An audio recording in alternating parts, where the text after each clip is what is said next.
आज हम बात करने वाले हैं एक ऐसे नियम की जिसने विज्ञान और इंजीनियरिंग की दुनिया को बदल कर रख दिया। यह नियम हमें बताता है कि लिक्विड यानी द्रव कैसे दबाव को चारों ओर समान रूप से फैलाता है, और इसी नियम की वजह से हाइड्रोलिक मशीनें, ब्रेक सिस्टम, प्रेस मशीनें और यहां तक कि डैम की डिजाइन भी काम करती है।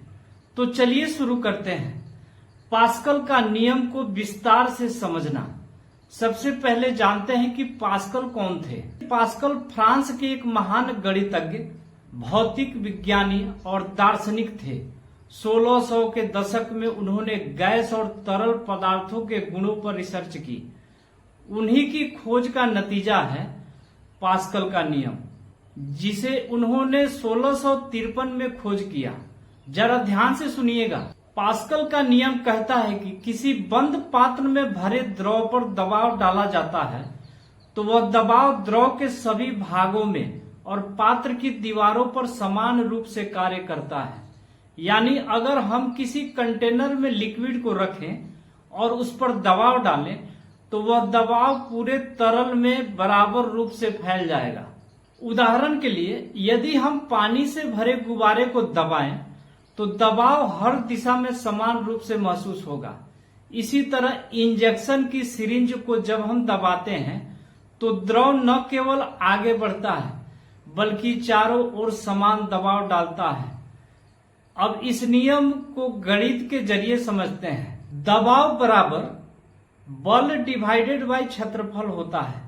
पास्कल के अनुसार यदि किसी द्रव पर दबाव डाला जाए तो यह दबाव सभी दिशाओं में समान रहेगा।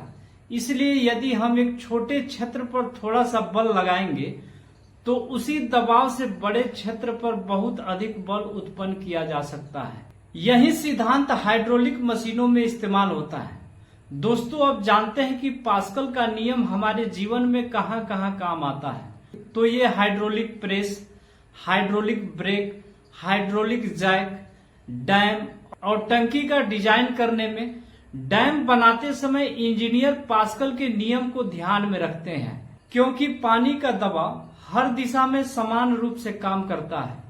तो दोस्तों, आज हमने जाना पास्कल का नियम क्या है, इसका गणितीय स्वरूप, हाइड्रोलिक मशीनों और रोजमर्रा की चीजों में इसका प्रयोग होता है। आज अगर पास्कल का नियम न होता तो आज हमारी गाड़ियां, मशीनें, इंजीनियरिंग का बहुत बड़ा हिस्सा असंभव होता।